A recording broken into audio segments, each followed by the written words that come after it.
2004 से 2014 के बीच कांग्रेस नेतृत्व की यूपीए सरकार थी। श्रीमती सोनिया गांधी जी सुपर पीएम के रूप में कार्य करती थी।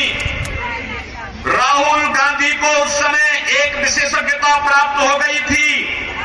कि वे जब चाहें सरकारी दस्तावेज, यानी किसी भी सरकार के अधिनियम, कोई सरकारी दस्तावेज होते थे, राहुल गांधी कैसे उन सरकारी दस्तावेजों को फाड़ करके सरकार का अपमान करते थे, ये किसी से छुपावा नहीं है। लेकिन उस दौरान आपने डॉक्टर मनमोहन सिंह जी के बयान को पढ़ा होगा, जब उन्होंने कहा था कि इस देश के अंदर, इस देश के संसाधनों पर पहला अधिकार मुसलमानों का है। भाइयों बहनों, एक तरफ कांग्रेस है, उसको इस देश के गरीब की चिंता नहीं, मजदूर की चिंता नहीं, किसान की चिंता नहीं, नौजवान की चिंता नहीं, महिलाओं की चिंता नहीं, समाज के किसी भी तबके की चिंता नहीं। उन्हें तो लगता है कि देश के संसाधनों पर पहला अधिकार एक वर्ग विशेष को दे दिया जाए और बाकी लोगों से उन्हें कोई फुर्सत ही नहीं थी। एक कांग्रेस का वह शासन जो समाज को विभाजित करता है, कभी परिवार के नाम पर, कभी जाति के नाम पर, कभी क्षेत्र के नाम पर, कभी भाषा के नाम पर, और दूसरी तरफ आपने देखा होगा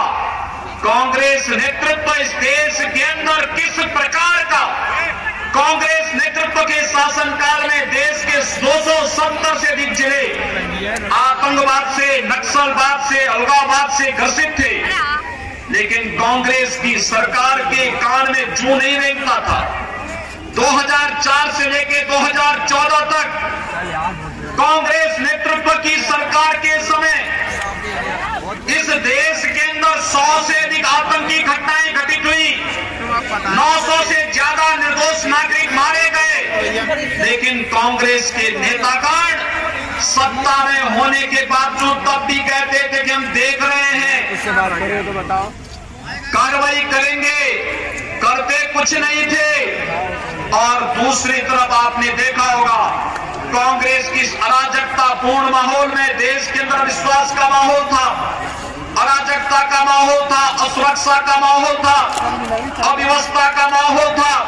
देश में व्यापक पलायन हो रहा था, किसान आत्महत्या कर रहा था,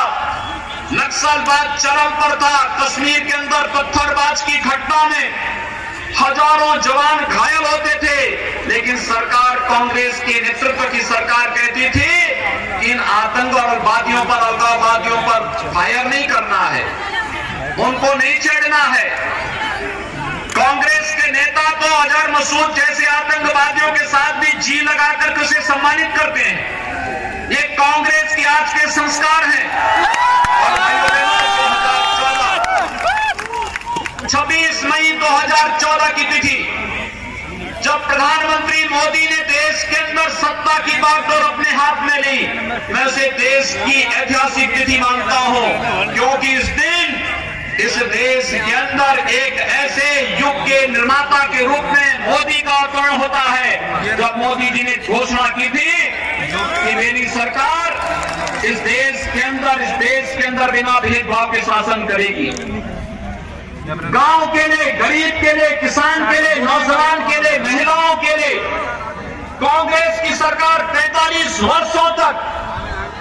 वन रैंक वन पेंशन की जिस योजना को लटकाई हुई थी, प्रधानमंत्री मोदी जी ने कमेटी गठित करके, कमेटी की सिफारिश आने के तत्काल बाद वन रैंक वन पेंशन की योजना को लागू करके सैनिकों के प्रति जहां सम्मान का भाव व्यक्त किया, वहीं देश के गांव के लिए, गरीब के लिए, किसान के लिए, नौजवान के लिए, महिलाओं के लिए अलग अलग प्रकार की योजनाएं लागू की। प्रधानमंत्री मोदी जी ने साफ कहा, भारतीय जनता पार्टी का स्पष्ट मानना है कि देश के अंदर, देश के संसाधनों पर इस देश के गरीबों का, इस देश के दलितों का, इस देश के वंचितों का, इस देश के नौजवानों का और इस देश के प्रत्येक नागरिक का अधिकार है। हम विकास सबका कराएंगे, लेकिन तुष्टीकरण किसी का नहीं करेंगे। सबका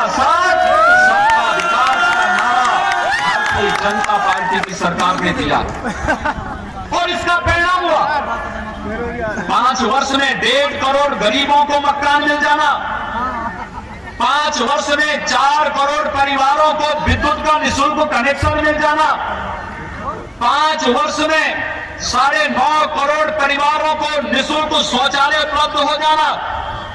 4 वर्ष में लघु और सीमांत किसानों को 6,000 रुपया सालाना